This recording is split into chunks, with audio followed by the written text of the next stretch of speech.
सांख्य दर्शन की 24वीं कक्षा। पिछली कक्षा में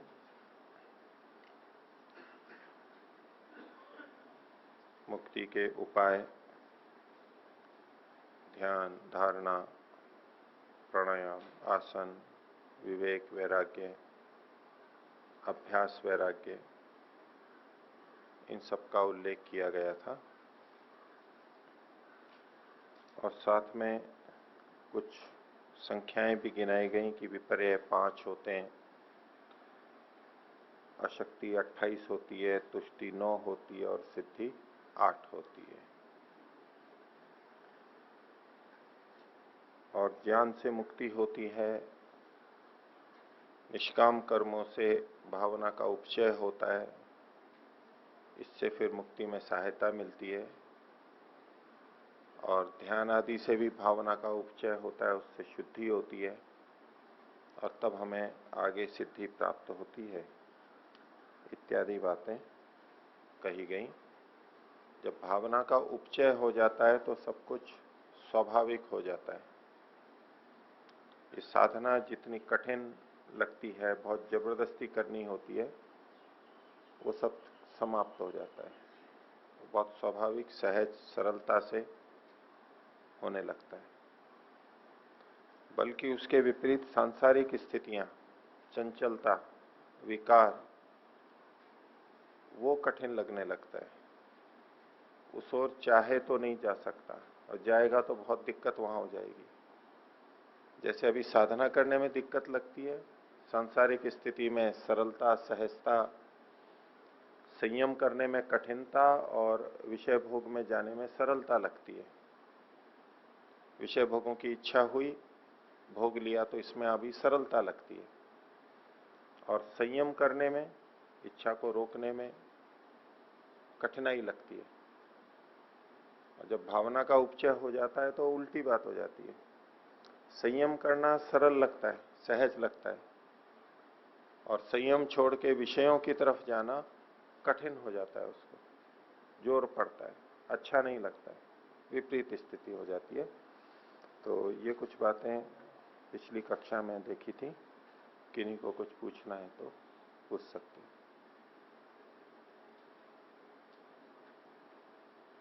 नहीं, तुष्टि है, संतुष्टि है। अभी देखिए तुष्टि के बारे में बात आएगी,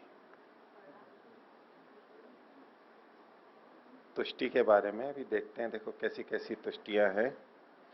तो ठीक है, आगे देखिए, सूत्र संख्या 41 पूछना है।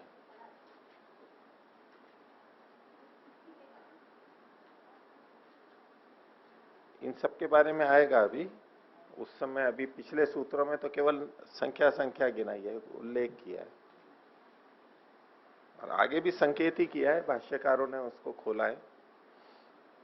उस समय ये बातें बहुत प्रचलित रही होंगी, इसलिए सूत्र में सबको गिनाने की उनको आवश्यकता नहीं पड़ी, संकेत मात्र किया है।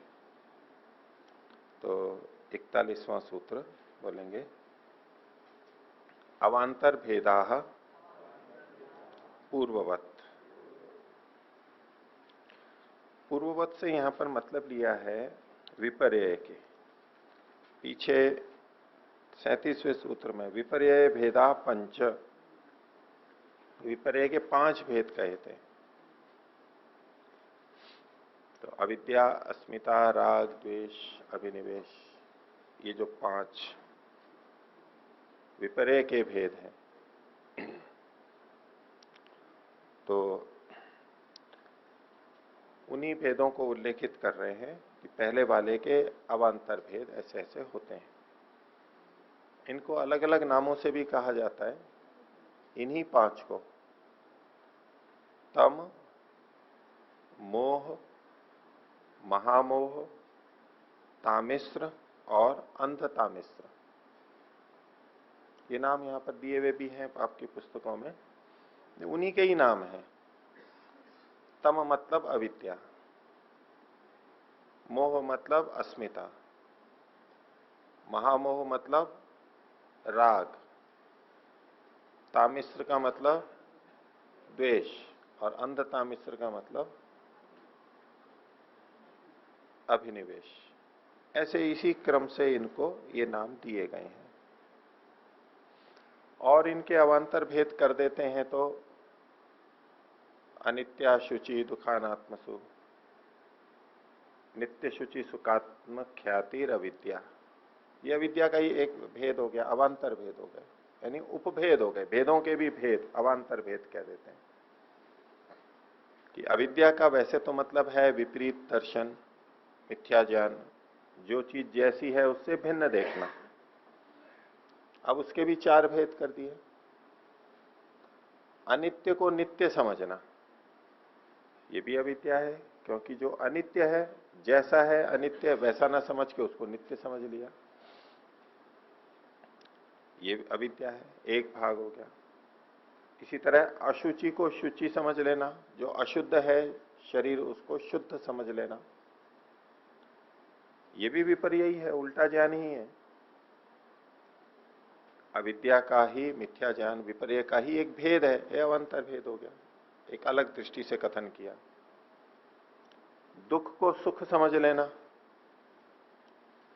ये भी विपरीत ज्ञान ही है, जो चीज जैसी नहीं है वैसा समझ लेना उसको, दुख है लेकिन सुख समझ लेना, लेकिन ये एक और भेद हो गया। और जो अनात्म है, जो मैं नहीं है, उसको मैं समझ लेना, ये भी एक अवान्तर भेद हो गया। तो ये जो चार भेद हैं, अनित्य शुचि दुखानात्मसु, नित्य शुचि सुखात्म ख्यातिर अविद्या, अविद्या के ये अवान्तर भेद हो गए। अनात्म को आत्म समझ लेना, इसका एक अलग अर्थ है। इसका सामान्यतः ये अर्थ किया जाता है, जो अनात्म है यानी जो आत्मा नहीं है, यानी जो चेतन नहीं है, अर्थात जड़ है, उसको चेतन समझ लेना। जो जड़ है उसको चेतन समझ लेना, ये इसका अर्थ प्रचलन में बहुत अधिक है। लेकिन इसका वैसे अर्थ क्या है, जो मैं नहीं है उसको मैं समझ लेना, जो मैं नहीं है उसको मैं समझ लेना। जैसे शरीर, ये शरीर मैं नहीं है, अनात्म है, उसको मैं समझ लेना। परिवार मैं नहीं है लेकिन उसको मैं समझ लेना। राष्ट्र मैं नहीं है लेकिन उसको मैं समझ लेना, मैं समझ करके कार्य करना। परमात्मा मैं नहीं है लेकिन उसको भी मैं समझ लेना। तो जो मैं नहीं है, जो अनात्म है, उसको आत्म समझ लेना। जैसे पीछे स्वस्थ शब्द आया था, स्व में स्थित, आत्मस्थ, आत्मा में स्थित, तो अपने लिए भी स्व शब्द का प्रयोग होता है, मैं के लिए। तो जो मैं नहीं है उसको मैं समझ लेना। तो ऐसे अविद्या के ये अवान्तर भेद हैं, और इनके भी हम चाहें तो भेद और देख सकते हैं। अनित्य को नित्य समझ लेना, उल्टा भी कर लेते हैं, नित्य को अनित्य समझ लेना, इन चारों को उल्टा भी कर लेते हैं। दुख को सुख समझ लेना, तो उन दुख के भेदों को बहुत सारा कर सकते हैं, अलग अलग प्रकार के दुख, अलग अलग प्रकार के सुख,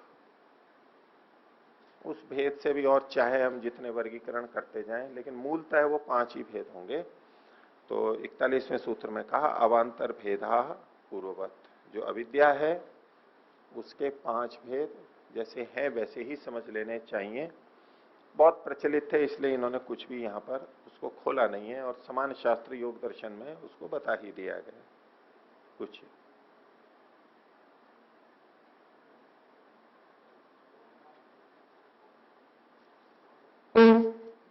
ये अभी जो आया है कि राष्ट्र को भी मैं समझ लेना, इसकी थोड़ी सी व्याख्या कर दीजिए।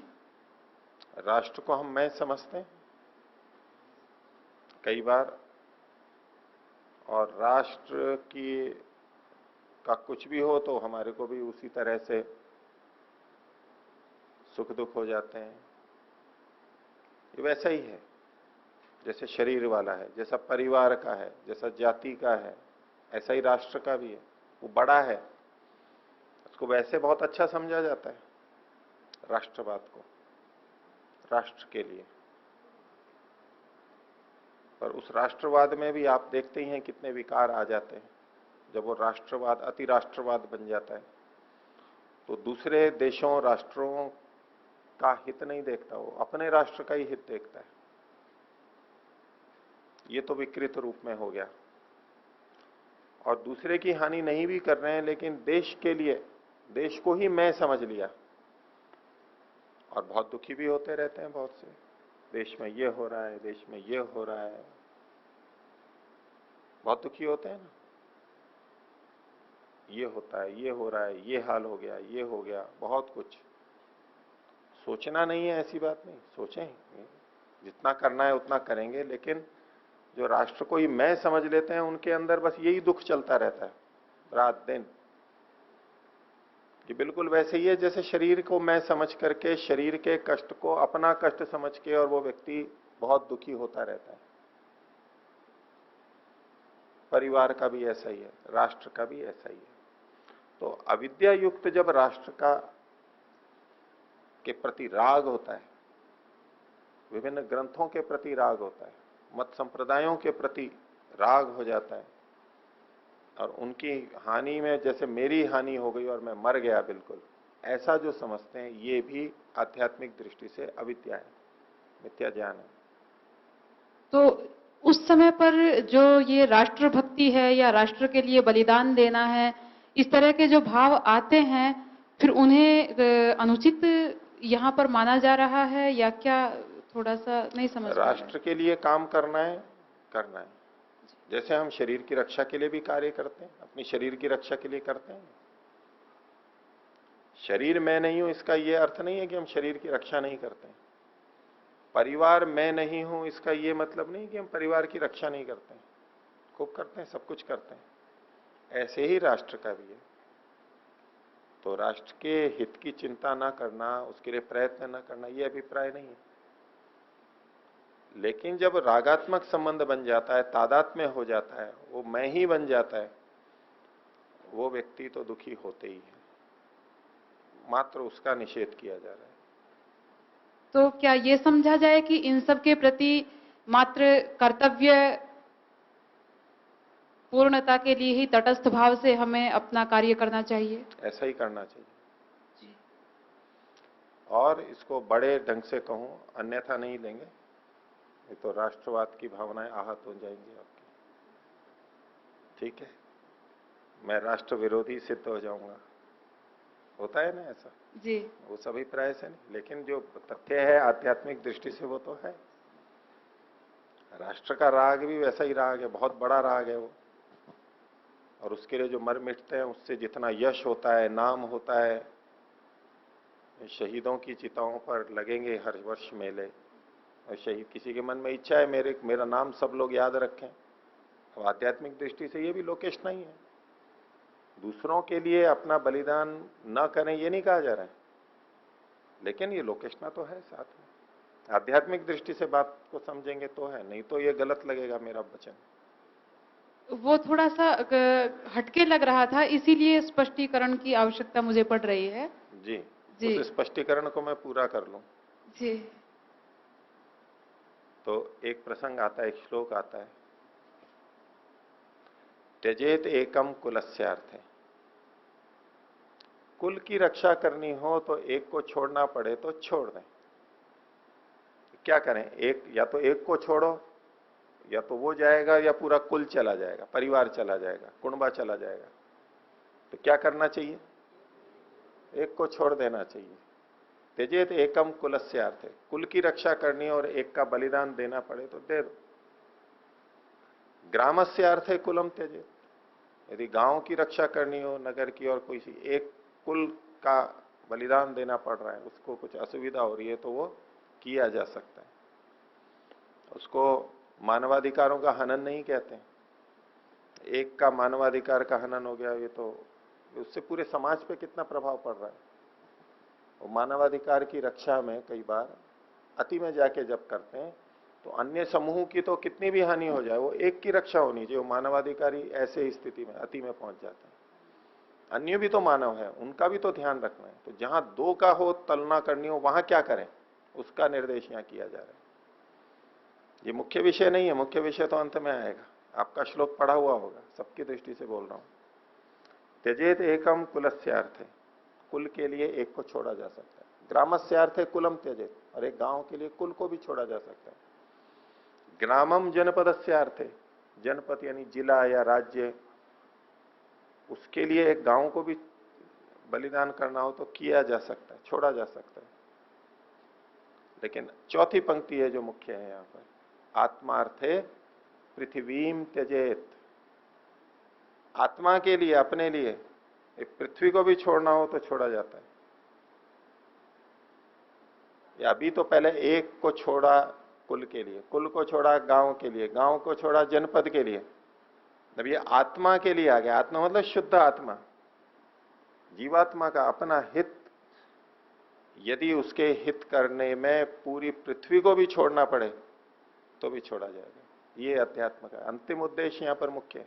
बाकी शुरू की तीन व्यवहारिक चीजें हैं, नीति की बात है, युक्ति की बात है, सबका हित ध्यान में। आत्मार्थे पृथ्वीम त्यजेत, आत्मा के हित के लिए तो पूरी पृथ्वी को भी छोड़ा जाता है। राष्ट्र तो क्या है, राष्ट्र तो एक है। ये कितने राष्ट्र हैं पृथ्वी के ऊपर, कितने देश हैं। अगर आत्मा के कल्याण के लिए राष्ट्र को भी छोड़ना पड़े तो छोड़ा जाएगा, छोड़ देना चाहिए। पृथ्वी को भी छोड़ देना चाहिए। अब बाकी चीजें तो सब इसी में आ गई। हाथी के पांव में सबका पांव आ गया। आपका बच्चा घर छोड़ करके निकल जाए आत्म कल्याण के लिए तो माता पिता को छोड़ दिया, माता पिता को छोड़ दिया। गौतम बुद्ध ने पत्नी को छोड़ दिया, नवविवाहिता पत्नी को छोड़ दिया, छोटे से बच्चे को छोड़ दिया। कितने निष्ठुर है। आत्मा के लिए तो सब कुछ छोड़ा जाता है, वहां कुछ भी गलत नहीं है। अगर शुद्ध वैराग्य है, शुद्ध आत्मा के लिए है, यहां वो नियम नहीं चलता है कि भाई अभी तो विवाह किया, फिर विवाह क्यों किया था, थोड़े से साल हो गए और बोले घर छोड़ करके जा रहे हैं। चाहे पति हो चाहे पत्नी हो, दोनों में घट सकता है वैराग्य। तो ऐसे कैसे छोड़ गए। छोटे छोटे बच्चे हैं, अभी तो पढ़े नहीं हैं, विवाह नहीं हुआ है, इनको से संभल जाए फिर छोड़ के जाना। देश का कुछ भी नहीं सोचेगा, आत्मा का कल्याण। ये स्वार्थ नहीं है, ये सच्चा स्वार्थ है, ईश्वर का आदेश है। कोई भी हो, परिवार अगर आत्म उन्नति में बाधक है तो छोड़ा जाएगा। वो माता पिता हैं छोड़े जाएंगे, आश्रम है छोड़ा जाएगा, गुरु है छोड़ा जाएगा, ग्रंथ है छोड़ा जाएगा। क्योंकि सारा है ही किस लिए, ये संसार है ही किस लिए, आत्मोन्नति के लिए, आत्मा के कल्याण के लिए, त्रिविध दुखों की अत्यंत निवृत्ति के लिए। और उसके लिए जो भी छोड़ना होगा तो छोड़ेगा। ये तो पुरुष का प्रयोजन है, अत्यंत पुरुषार्थ है। तो राष्ट्र भी इसमें आ गया। ऐसे में यदि राष्ट्र भक्ति के नाम पर ऐसी चीजें हो रही हैं जिससे आत्मा का अहित हो रहा है, अकल्याण हो रहा है, अधर्म हो रहा है, वो राष्ट्रभक्ति है ही नहीं वास्तव में तो। और उसको राष्ट्रभक्ति कहें भी तो वो छोड़ी जाएगी, वो नहीं करेगा। आध्यात्मिक व्यक्ति नहीं करेगा ऐसी राष्ट्रभक्ति। आप बोलिए। तो ऐसी स्थितियों में यदि हम जैसा अभी विवरण आया कि हमें छोड़ देना चाहिए, तो यदि पलायनवादी कहा जाता है तो फिर वो कितना उचित है। कहने वाले की दृष्टि से उचित है। जिनको पलायनवाद का मोहरी लगानी है, उसकी उपाधि ही देनी है तो दे सकते हैं पलायनवाद। लेकिन पलायनवाद अलग चीज होती है। पलायनवाद होता है कष्ट को सहन नहीं कर पा रहा है, नियम में नहीं चल पा रहा है और इसलिए छोड़ करके चला गया सुख के लिए, सांसारिक सुख के लिए। ये व्यक्ति तो पलायन नहीं कर रहा है, ये तो उसको छोड़ करके और कठिन डगर पे जा रहा है। ये कैसा पलायनवाद, इसको पलायनवाद तो ना कहते हैं। पलायनवादी यथार्थ स्थिति को छोड़ करके जाता है, उसे पलायन कहते हैं। जैसे घर परिवार में दुख कष्ट है तो केवल इसलिए कि झगड़ा है आपस में, चैन नहीं है, इसलिए घर छोड़ करके चला गया आश्रम के अंदर, ये पलायनवाद है। वैराग्य है सच्चा तो पलायनवाद नहीं है। संसार में दुख लग रहा है, चिंताएं बहुत ज्यादा हैं, तो नशा करने लग गया, शराब पीता है, अन्य नशीली दवाएं आजकल जो भी आती हैं आधुनिक, उनको लेता है, उससे वो तनाव, वो चिंता, दुख कुछ समय के लिए छोड़ देता है। ये पलायनवाद है? ये पलायनवाद तोड़ना है। दुख कष्ट हो रहा है तो चलो मनोरंजन कर लेते हैं, थोड़ा मन का रंजन कर लेते हैं, रंग लेते हैं मन को, थोड़ा सा चित्र भर लेते हैं, थोड़ा खुश हो जाएंगे, फिल्म देख ली, थोड़ा गाने सुन लिए, थोड़ा घूम लिए, थोड़ा इधर उधर जाके खान पान कर लिया, मनोरंजन कर लिया। किस लिए? कुछ समस्याएं थी, आंतरिक समस्याएं थी, तनाव थे, दबाव थे, तो चलो उधर जाके मनोरंजन। ये पलायनवाद है वास्तव में, क्योंकि जो समस्या है उसका समाधान तो किया नहीं जा रहा है, मूल समस्या जो है उसका समाधान तो हो नहीं रहा है। चलो ये उपाय कर लेते हैं, चलो ये उपाय कर लेते हैं, ये जो ऊपर ऊपर के उपाय हैं, जैसे तैसे ऊपर ऊपर से क्या बोलते हैं, लिपापोती करना, ये चलो अच्छा हो जाएगा, गंदगी है थोड़ा गलीचा ऊपर लगा दिया अच्छा हो जाएगा, थोड़ा वो सुगंधित स्प्रे कर दिया, आजकल रेलों में कर देते हैं ना अनावश्यक रूप से, आते हैं और वो छिड़क के चले जाते हैं, कुछ कर भी नहीं सकते। वातानुकूलन में आजकल शुद्धि के नाम पे वो भी बहुत चल रहा है। अब चाहे किसी को एलर्जी हो उससे या कुछ हो, उनका तो कर्तव्य है वो तो आके, और तो सुगंधित फैला देने से अगर दुर्गंधी है तो वो हट थोड़ा ना जाएगी। ये चीजें पलायन है। शरीर की जो भी स्थिति है, अब ऊपर रंग रोगन किया, मेकअप किया, ये पलायनवाद है। उसको तो पलायनवाद नहीं कहेंगे, बोले इस सबको छोड़ के जा रहा है तो बोले वो पलायनवाद है। ढक कौन रहा है? वास्तविकता को ढक कौन रहा है? भौतिकवाद में ढक रहे हैं। है कुछ दिखाना कुछ चाहते हैं, ये है पलायनवाद। यथा स्थिति से मुंह मोड़ना, जो वास्तविकता है उससे मुख मोड़ना, ये है पलायनवाद। तो चलो ऐसा कर लेंगे, ऐसा कर लेंगे, ये पलायनवाद नहीं है, ये वास्तविकता की तरफ जाना है। ये आध्यात्मिक दृष्टि से बात कर रहा हूं मैं। जो अध्यात्म के नाम पे वैसे भागते हैं वो तो पलायनवाद है। वास्तविकता से वैराग्य है। यद हरेव विरजेत तद हरेव प्रव्रजेत, गृहात वा वनाद वा ब्रह्मचर्यात वा। जिस क्षण वैराग्य हो जाए उसी समय छोड़ दे। यद अहरेव, जिस क्षण वैराग्य हो जाए तद हरेव प्रव्रजेत, प्रव्रज्या पे निकल जाए, चाहे घर में हो यानी गृहस्थ में हो, चाहे वन में हो वानप्रस्थी हो, चाहे ब्रह्मचर्य आश्रम में हो, किसी भी आश्रम में हो। ये नियम नहीं है कि भाई 50, 55, 60 हो जाए तभी वैराग्य होगा तभी जाएंगे। तो जिस समय हो गया, इस वैराग्य की तो प्रतीक्षा थी, उसी के लिए तो ये आश्रम व्यवस्था थी। ये व्रतों का पालन, वर्ण व्यवस्था का पालन, आश्रमों का पालन इसीलिए ही तो था कि विवेक हो जाए और वैराग्य हो जाए। वो जिस समय हो जाएगा तब रोकेंगे क्या कि ये रुका रहे वहां पर? वेदों का आदेश निकल जाए तभी। तो इसको कोई पलायनवाद नहीं कहते। जी धन्यवाद। और जो कहना चाहते हैं वो तो कह सकते हैं, उनको कोई रोक नहीं सकते, और कहने वाले कहते ही हैं। आचार्य जी, अभी अनात्म में आत्मा को व्याख्या करते हुए आपने कहा शरीर को मैं समझ लेना, परिवार को मैं समझना, तो अस्मिता में भी यही नहीं होता? अस्मिता क्लेश में उसमें क्या आएगा। भेद क्या है दोनों? एक ही बात है। ये जो 4 भेद किए गए ना, अनित्य को नित्य समझ लेना, दुख को सुख समझ लेना, ये जो अविद्या के बाद अस्मिता, राग, द्वेष, अभिनिवेश है, इन्हीं के अंतर्गत आ जाते हैं। वैसे अलग नहीं है, लेकिन फिर भी एक अवान्तर भेद उस ढंग से भी वहां कह दिया गया। ये सब इसी में अंतर्भावित होते हैं, इधर उधर निकल के नहीं जाएंगे, इन्हीं के अंदर आ जाएंगे सारे। धन्यवाद। ठीक है, तो अवान्तर भेदा पूर्ववत विपर्यय यानी मिथ्या ज्ञान के ये भेद होते हैं। समाज में ऐसा है कि मिथ्या ज्ञान को बहुत महिमा मंडित करके भी बताया जाता है, अच्छा समझ के। माता पिता का बच्चे के प्रति बहुत प्रेम हो, राग हो, मोह हो, बोले ये तो बच्चों को देखे बिना खाना ही नहीं खाती है माता। उसको प्रशंसा के रूप में कहा जाता है, प्रशंसा के रूप में कहा जाता है। और वो होता मोह है, वहां पर अज्ञानता होती है, लेकिन उसको महिमा मंडित कर दिया जाता है ऐसा ना। वो भी महिमा मंडित हो जाती है तो, या पुरुष भी हो तो वो उसको फिर करने लगता है, वो अच्छा ही समझता है उसको। अच्छा है नहीं वैसे, लेकिन अच्छा समझ लिया जाता है। अब राग है कि कोई कार्यक्रम है, एक व्यक्ति नहीं आया तो हमारे को कि वो क्यों नहीं आया, हमें दुख हो रहा है। नहीं वो तो आना ही चाहिए, आपको तो आना ही है, चाहे कितनी भी विषय में से नहीं आना है आपको तो कार्यक्रम में। जोर दिए जा रहे हैं, जोर दिए जा रहे हैं, नहीं आया तो दुखी हो रहे हैं। लेकिन देखो इनको आपस में कितना प्रेम है, आपस में कितना स्नेह है, ये अच्छे ढंग से प्रस्तुत करते हैं इसको। अब आध्यात्मिक दृष्टि से तो ये गलत है, ये तो मोह है, अज्ञानता है। ऐसा क्या राग है, अज्ञानता पूर्वक। लेकिन लोक में भाई एक दूसरे के लिए मरने को तैयार है, तो बहुत बड़ा प्रेम है आपस में।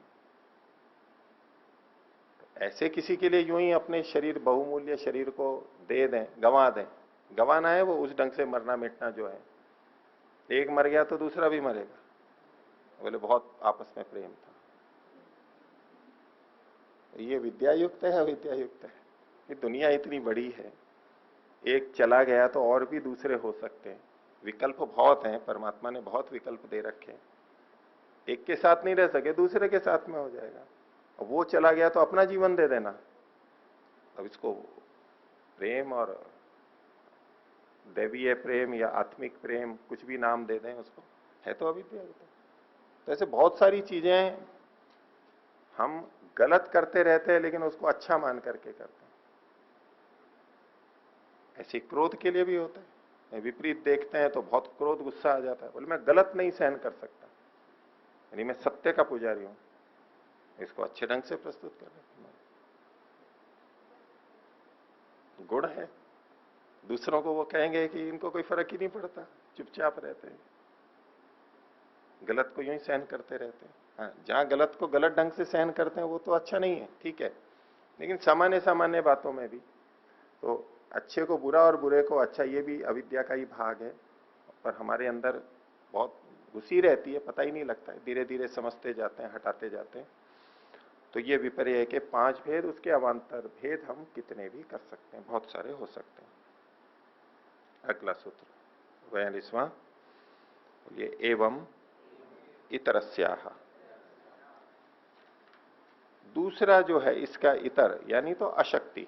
विपर्य के बाद में 38वें सूत्र में अशक्ति को बताया था, वो 28 प्रकार की अशक्ति थी। उसके भी ऐसे ही अवान्तर भेद होते हैं। अशक्तियां बहुत तरह की हो सकती हैं, तो वो 28 भेद किए गए। वो 28 भेद क्या है, तो 11 इंद्रियां हमारी, 5 ज्ञानेन्द्रियां, 5 कर्मेंद्रियां और 1 मन, इनकी असमर्थता, बल की न्यूनता, इनका उपघात, नष्ट हो जाना इत्यादि से जो हमारे अंदर अयोग्यता आती है, शक्ति की न्यूनता होती है, असमर्थता होती है, वो अशक्ति के नाम से कही गई। 11 तो ये, इनका एक एक का कर सकते हैं। जैसे चक्षु इंद्रिय से ठीक नहीं देख पा रहा है, कम देख रहा है या बिल्कुल नहीं देख पा रहा है, तो ये एक प्रकार की एक अशक्ति हुई, दर्शन की अशक्ति हुई। ऐसे ही श्रवण की है, घ्राण की है, ये सब अशक्तियां हैं। यदि अशक्तियां हमारे लिए बाधा तो खड़ी करती ही हैं, मुक्ति प्राप्ति के मार्ग में ये बाधाएं तो खड़ी करती ही हैं। अब नेत्र को हम कितनी भी गालियां दे दें कि इससे क्या क्या देख लेते हैं हम और इसलिए वृत्तियां ज्यादा आती हैं, लेकिन नेत्र ना हो तो बाधा तो होती है साधना में, एक एक चीज का। मान लो किसी को गंध नहीं आती है नासिका से, बहुत कम आती है, तो क्या फर्क पड़ता है, जीवन तो चल ही रहा है। नहीं, गंध का आना, सुगंध दुर्गंध का आना भी तो एक आवश्यक है।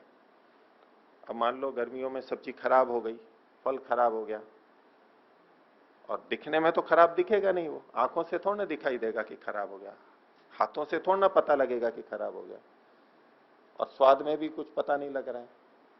अब अगर किसी को दुर्गंध आ रही है तो जैसे ही खाएगा उसको दुर्गंध लगेगी, वो छोड़ देगा, बच जाएगा, बीमारी नहीं होगी उसको, फूड पॉइजनिंग नहीं होगी। पता नहीं लग रहा है तो खा लेगा वो, गलत सलत जो भी है, किसी को स्वाद पता नहीं लगता है, तो खराब भी है, कड़वा गलत चीज भी आ गई है, बेस्वाद भी हो गई है, तो भी खा लेगा और हानि उठाएगा। तो कोई भी इंद्रिय हो, ज्ञानेंद्रिय, कर्मेंद्रिय, यदि उनकी अशक्ति है तो बाधा तो होगी, क्योंकि ये भोग अपवर्ग दोनों के लिए है, अपवर्ग में भी ये सहायक है। तो किसी भी एक इंद्रिय में यदि कुछ कमी आती है तो कुछ ना कुछ तो बाधा होगी, वो अशक्ति कहलाएगी।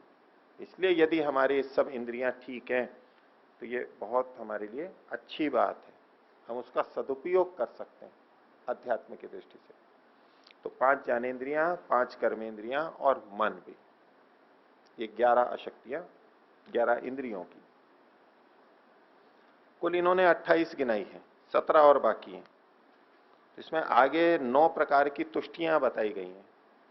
जब ये तुष्टियां विकृत रूप में होती हैं तो ये भी बाधक होती हैं, अशक्ति का रूप ले लेती हैं, हानिकारक हो जाती हैं। तो 11 और 9,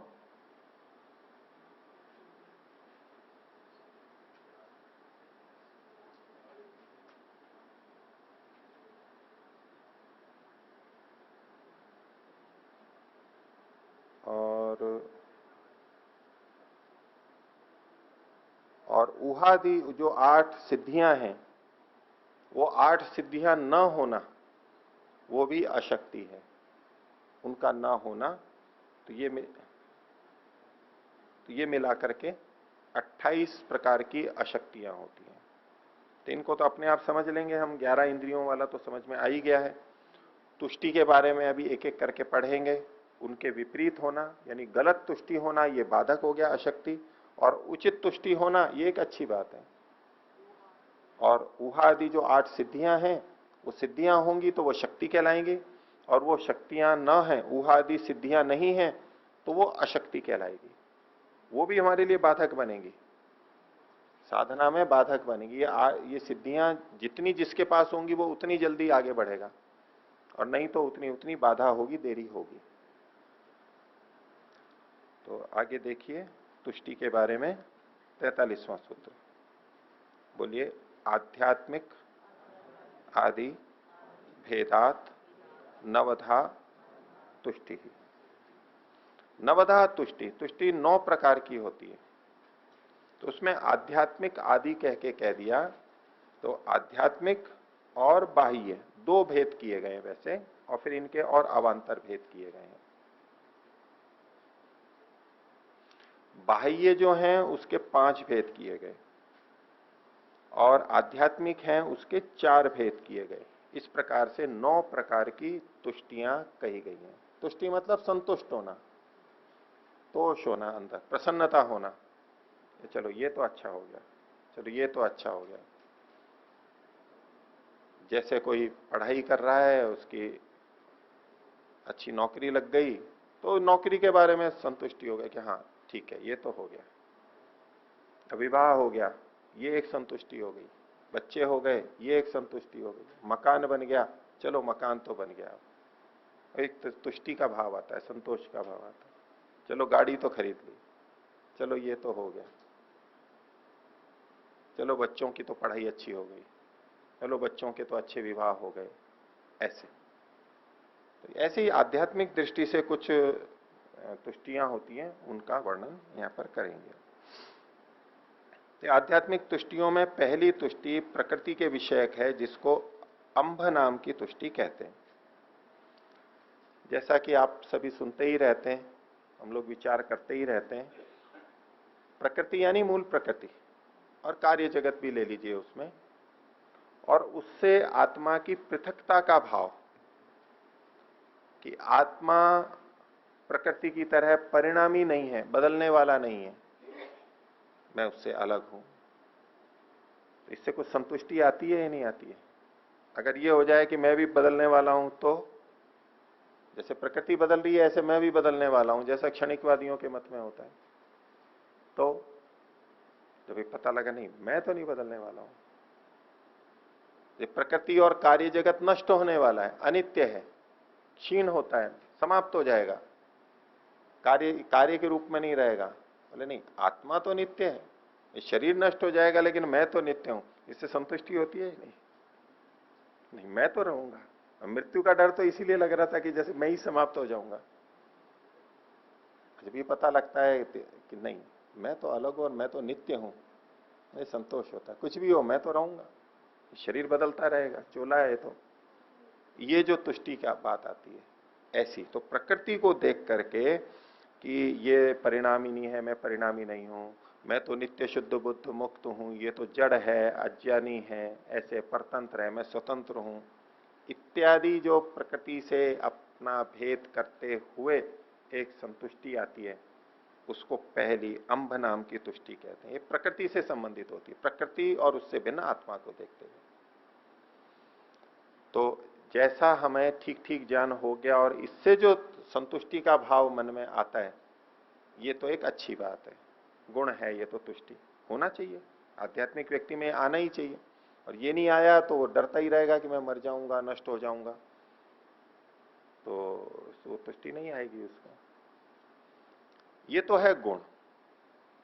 अब यही दोष कैसे बन जाता है, तुष्टि दोष, कि ठीक है प्रकृति ही तो परिणामी है, मैं तो अपरिणामी हूं, मेरा क्या होना है, नित्य शुद्ध मुक्त हूं, तो मुझको क्या साधना करनी है और क्या आवश्यकता है, मैं तो ठीक ही हूं बस। अब और क्या करना है मेरे को पता लग गया कि मैं तो इस प्रकृति से भिन्न हूं, मेरा कभी कुछ खर्च नहीं होता, मेरा कोई टुकड़ा नहीं हो सकता, मेरे को कोई नष्ट नहीं कर सकता, मेरी कुछ हानि ही नहीं हो सकती।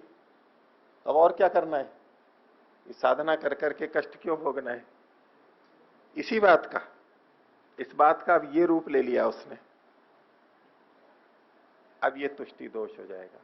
बस ठीक है, मैंने समझ लिया प्रकृति अलग है, मैं अलग हूं, बस यही तो विवेक की बात थी, इसे ही तो विवेक कहते हैं। प्रकृति पुरुष अन्यथा ख्याति को ही तो विवेक कहते हैं, यही तो विवेक ख्याति है, प्रकृति और पुरुष अन्यथा भिन्न भिन्न का ख्याति। मेरे को ज्ञान हो गया, बस सब कुछ हो गया, विवेक ख्याति हो गई, अब कुछ नहीं करना है, अब तो मुक्ति हो जाएगी।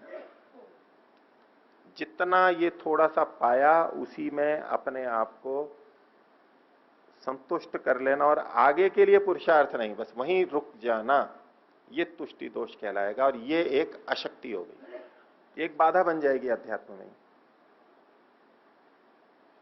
कैसे किसी बात को हम अच्छे ढंग से ठीक ले सकते हैं और गलत ढंग से गलत रूप में भी ले सकते हैं।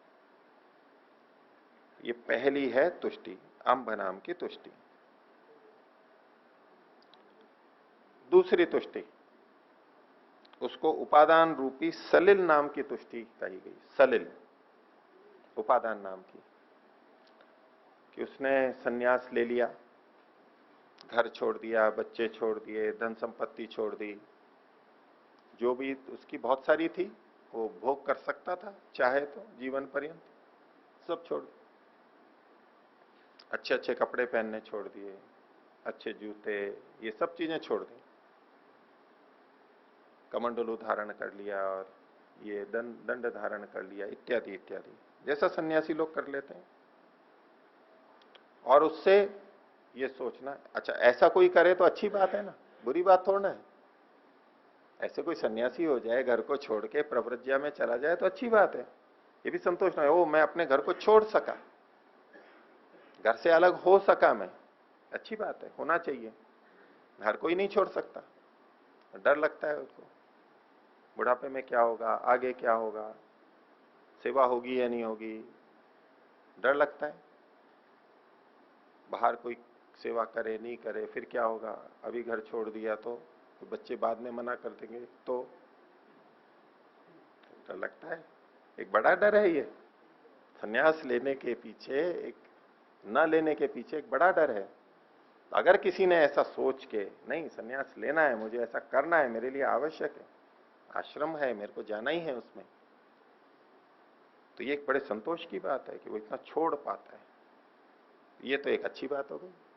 और आगे साधना करेगा, यत्न करेगा, और एक यहीं पर ही जाकर के अटक जाए, मैंने इतना बड़ा काम कर दिया, ये छोड़ दिया, वो छोड़ दिया, बस अब क्या छोड़ना बाकी है, और बस अब साधना कुछ नहीं, और वहीं अटक के रह गया, ये तुष्टि दोष हो जाएगा उसका, और ये उसकी एक अशक्ति है, वहीं पर ही अटक गया। जितना किया अच्छा किया, लेकिन वहीं अटक गया, ये तुष्टि दोष है, ये एक अशक्ति है, यहां भी अटक के रह जाते हैं बहुत सारे। वे क्या साधना कर रहे हैं, क्या चल रहा है, अब क्या करनी, सब छोड़ तो दिया, हो गया, अब तो संन्यास ले लिया, अब क्या करना बाकी है। तो ये दूसरी तुष्टि हो गई। तीसरी, काल नाम की, ओघ ओघ नाम की ये तीसरी तुष्टि है। वो क्या है कि मैंने बहुत ध्यान किया, बहुत लंबे समय तक ध्यान किया, बहुत लंबे काल तक तपस्या की। अगर कोई ऐसा आप विश्वास पूर्वक कह सकता है तो बहुत अच्छी बात है। मैंने बहुत ध्यान किया है, बहुत लंबी उपासनाएं की हैं, इतने साल से मैं लगातार कर रहा हूं, एक बहुत संतोष की बात है। क्योंकि हर कोई नहीं कर सकता। उस समय कर लेंगे, शिविर में कर लेंगे, लगातार महीनों सालों तक दशकों तक करते चले जाना सामान्य बात नहीं है। तो अगर किसी ने किया है ऐसा तो उसके लिए बहुत संतोष की बात है। इतने साल मैंने किया है, ये संस्कारों को डाला है,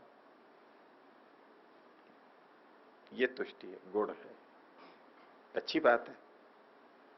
अब दोष कैसे हो जाएगा? तुष्टि दोष, बहुत ध्यान कर लिया मैंने तो हो गया, अब क्या करना है?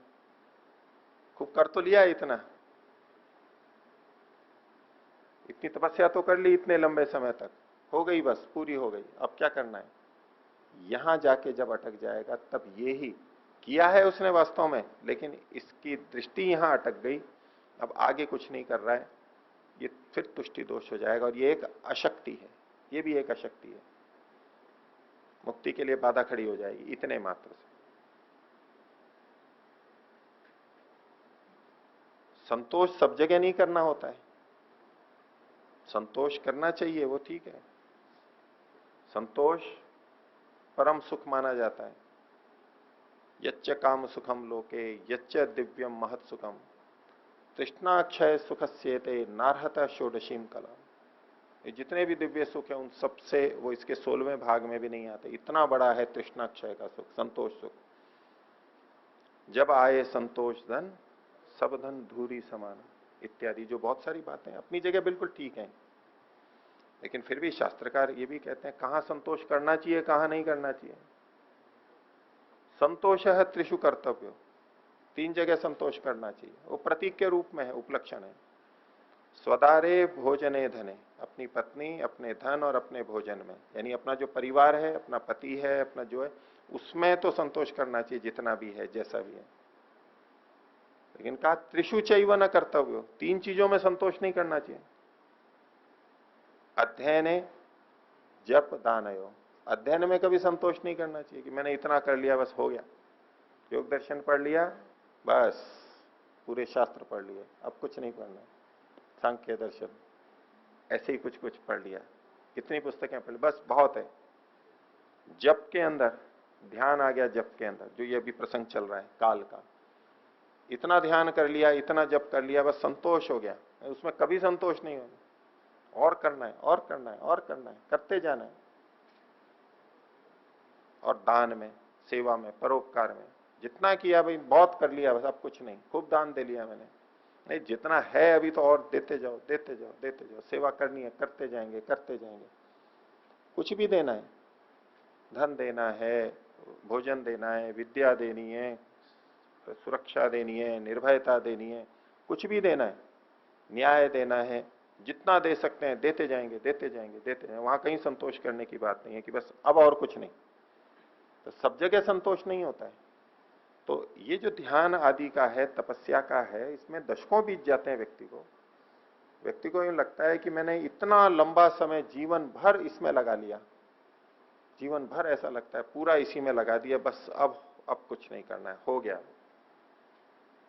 ये तुष्टि दोष का रूप है, ये ही अशक्ति भी है, और ये बाधा बन जाएगी मुक्ति के लिए, उसके वहीं अटक जाएगा।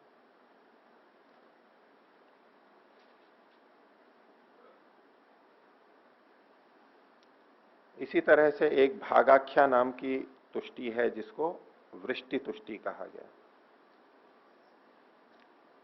कि भागाख्य नाम की, भाग्य, जो भाग्य हम अपना बोलते हैं प्रारब्ध, उसमें कई बार ये मन में आ जाए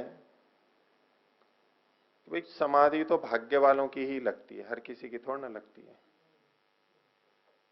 और मैंने इतना काम किया है, ये किया है, परोपकार किया है, त्याग तपस्या किया, मेरा तो बहुत भाग्य है, अब मेरी समाधि तो बस लग जाएगी। खूब पुण्य कर रखा है और उस पुण्य के बल पे ये सोच रहा है कि मेरी तो समाधि लग जाएगी, अब कुछ नहीं करना है मेरे को। हाँ, अगर उचित ढंग से बहुत पुरुषार्थ किया है, निष्काम कर्म किए हैं, उसके बल पे आशा है कि नहीं मैंने इतना सब किया है और उसका लौकिक फल नहीं चाहा है, मैंने यही चाहा है कि मेरी समाधि लग जाए, उसी में अनुकूलता हो, तो उस आधार पे एक संतुष्टि हो कि हाँ मैंने समाधि लायक पुरुषार्थ कर लिया है, काफी किया है।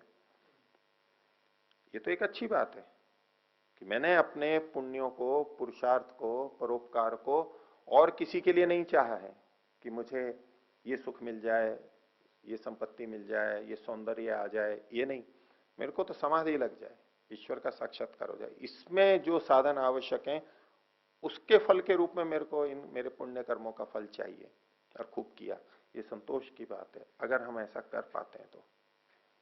और आध्यात्मिक व्यक्ति को करना ही चाहिए ये, इस तरह से निष्काम कर्म करने ही चाहिए। लेकिन ऐसे खूब कर लिए और अब खूब कर लिया, अब मैंने, अब तो समाधि मेरी लगी जाएगी, मेरे को अब कुछ नहीं करना है, ऐसा सोच के जो रुक गया, ये भी एक तुष्टि दोष होगा, ये अशक्ति के अंतर्गत आएगा। तो ये भाग्य नाम की वृष्टि तुष्टि है। ये 4 आध्यात्मिक तुष्टियां हैं, उचित भी हैं, 4 उचित भी हैं, और वहीं अटक गए तो वो अशक्ति भी है, दोष भी है, वो तुष्टि दोष कहलाता है। अब बाह्य तुष्टि, अपरिग्रह के प्रसंग में यमों का जो 5वां भाग है अपरिग्रह, योग दर्शन में अपरिग्रह की बात आई, तो अपरिग्रह को क्यों पालन करे आदमी, कैसे अपरिग्रह में स्थिर होता है, उसको बताने के लिए व्यास जी ने वहां पर एक पंक्ति लिखी।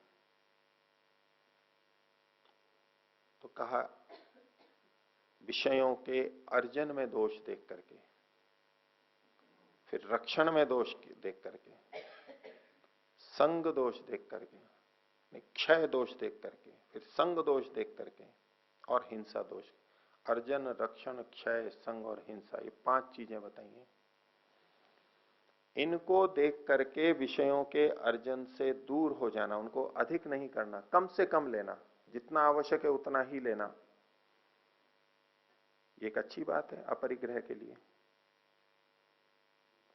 और इनको एक एक करके लिया गया यहां पर कि जब अर्जन दोष को देख करके कोई साधक अपरिग्रह के पालन में लग गया है तो ये भी एक अच्छी बात है और इसको तुष्टि कहेंगे। लेकिन इतने पे ही अटक जाएगा तो तुष्टि दोष कहलाएगा। तो इसको कहते हैं पार नाम की तुष्टि। अच्छा है ये। अर्जन दोष क्या है, विषयों का अर्जन दोष क्या है, तो इसकी फिर एक व्याख्या ये होती है कि देखो धन कमाने में कितना कष्ट होता है, कितना जीवन लगाते हैं तब हम कुछ बना पाते हैं, कर पाते हैं, बहुत मेहनत पड़ती है ना, ये अर्जन दोष है। तो ऐसे देखेंगे तो फिर तो एक तरह से मेहनत में दोष देख रहे हैं, हम श्रम करने से बच रहे हैं, ये अर्जन दोष नहीं है। किसी वस्तु को प्राप्त करने में मेहनत लग रही है, ये अर्जन दोष नहीं है।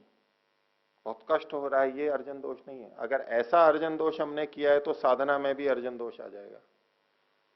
साधना में कोई कम मेहनत पड़ती है, उसमें भी तो मेहनत पड़ती है, तपस्या भी तो होती है, संयम में भी तो मेहनत पड़ती है, उसमें भी तो कष्ट होता है। तो मुक्ति की प्राप्ति भी इतने से होती है तो उसको भी छोड़ देना चाहिए फिर तो, क्योंकि मुक्ति के अर्जन में, प्राप्ति में, समाधि के अर्जन में भी कितना कष्ट हो रहा है, तो उसको भी छोड़ देना चाहिए, उसका भी अपरिग्रह करना चाहिए। ऐसा अर्थ नहीं है ये, मेहनत से बचने की बात नहीं है। मेहनत तो करनी ही है, पुरुषार्थ तो करना ही है, आश्रम है तो श्रम है सब जगह। तो तात्पर्य ये है कि इतनी मेहनत करने के बाद भी मिला कितना, उपलब्धि क्या हुई, इतनी मेहनत करने के बाद भी क्या सुरक्षा मिली, क्या सुख मिला, इतना सा। इतनी मेहनत करने के बाद भी जितना मिलना चाहिए वो क्या हुआ, प्रतिफल बहुत थोड़ा सा हुआ। खोदा पहाड़ निकली चुईया वाली बात। इतना जीवन लगा दिया और उपलब्धि क्या हुई, आंशिक कुछ दुखों की निवृत्ति हुई, बस। ये है अर्जन दोष।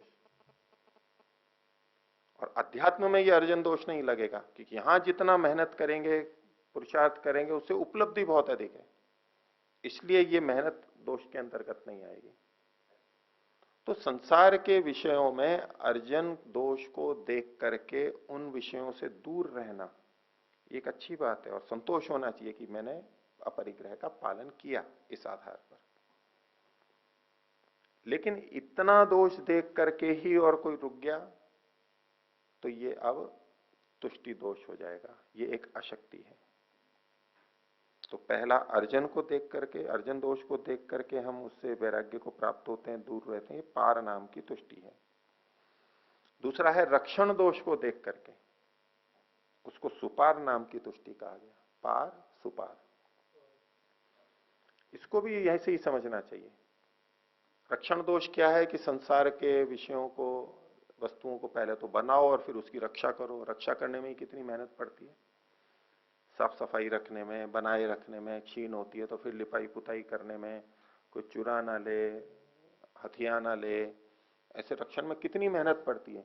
अब उस मेहनत को देख करके दोष करेंगे तो वो नहीं। रक्षण करने में जितनी मेहनत पड़ रही है उसके प्रतिफल में उपलब्धि क्या हो रही है, वो थोड़ी सी है आध्यात्मिक दृष्टि से।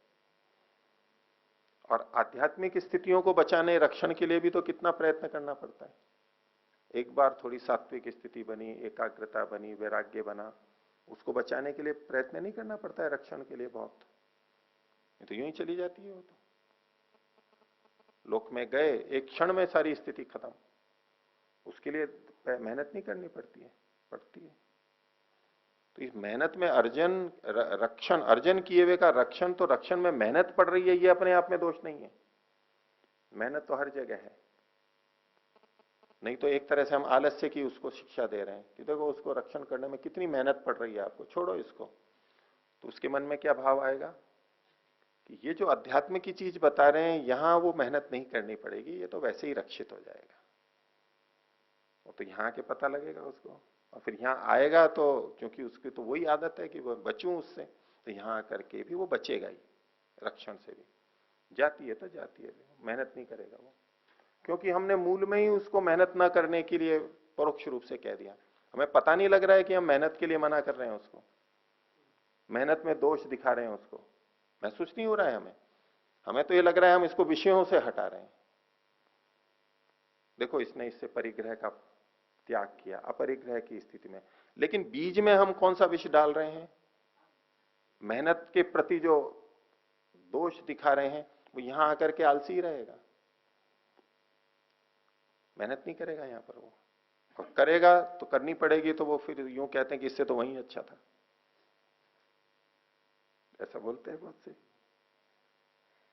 तो अर्जन और फिर रक्षण, और तीसरा है क्षय।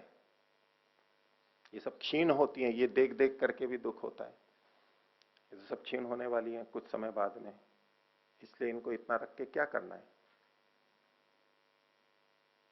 तो इतने मात्र से विषयों से अलग हटते हैं, इतने से हटते हैं, अच्छी बात है, ये भी देखना चाहिए।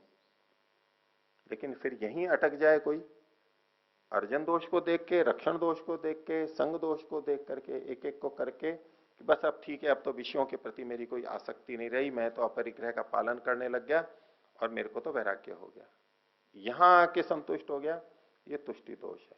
क्योंकि इतने मात्र से राग पूरा चला थोड़ा ना गया है, उसके लिए तो और बहुत सारी चीजें करनी है, ये तो एक भाग है। हमने अर्जन अधिक संग्रह नहीं किया, अपरिग्रह का पालन कर रहे हैं, इसका यह मतलब नहीं है कि अब हमारा विषयों के प्रति राग नहीं रहा। जितना थोड़ा सा है उसमें भी तो सुख लेता है आदमी। तो यहीं कोई रुक जाएगा तो ये तुष्टि दोष कहलाएगा। तो तीसरी ये है रक्षण, एक क्षय दोष को देख करके वैराग्य की स्थिति करना, ये पार पार नाम की तीसरी तुष्टि है। उचित है और वहीं अटक जाए तो तुष्टि दोष है, अशक्ति है। चौथा है संग दोष को देख करके। संग दोष क्या है कि पार पार, तीसरी वाली। अब चौथी है, इसको अनुत्तमांभ नाम दिया गया है, आपकी पुस्तकों में भी होगा, कुछ कुछ भेद भी है उसमें। संग दोष को देख करके और उससे वैराग्य की स्थिति देखना कि अब ये घर बनाया है तो फिर इससे राग हो जाएगा, फिर छोड़ नहीं सकते। पशु पक्षियों को पाला है, कुत्ते को पाला है, गाय भैंस को पाला है, हिरण को पाला है, उससे प्रेम हो जाता है, उसको छोड़ नहीं सकते। पालतू पशु पक्षी को तो उससे छोड़ नहीं सकते। देखिए कि इनको पाला तो इनसे संग दोष हो जाएगा, फिर छोड़ नहीं पाएंगे, फिर कहीं आ जा भी नहीं पाएंगे, फिर इन्हीं की रक्षा के लिए चलते रहेंगे। ये संग दोष को देख करके राग हो जाएगा। इसलिए भी विषयों को कम से कम इकट्ठा करना अच्छी बात है, और यदि कोई ऐसा कर पाता है तो उसके लिए संतोष की बात है कि इतना तो इसके आधार पर मैंने बहुत सी चीजों को छोड़ा है, संग्रह नहीं किया है, अच्छी बात है। लेकिन इतना करके और मेरे को वैराग्य हो गया है, ये तुष्टि कर लेना, ये तुष्टि दोष कहलाएगा, ये अशक्ति है, ये साधना में बाधा है, अटक जाएगा वहीं। और पांचवा है हिंसा दोष को देख करके, यह है उत्तमांभ नाम की। तो विषयों के भोग के लिए जो साधन सुविधाएं हम जुटाते हैं उसमें प्रत्यक्ष परोक्ष रूप से प्राणियों का नाश होता रहता है, न्यूनाधिक मात्रा में, कितनी भी सावधानी रखें होता रहता है। इस बात को देख के, इस दोष को देख करके कि नहीं मैं कम से कम ही लूंगा, तो इससे कम से कम प्राणियों को दुख दूंगा, मैं ज्यादा उपयोग करूंगा तो ज्यादा प्राणियों को दुख दूंगा।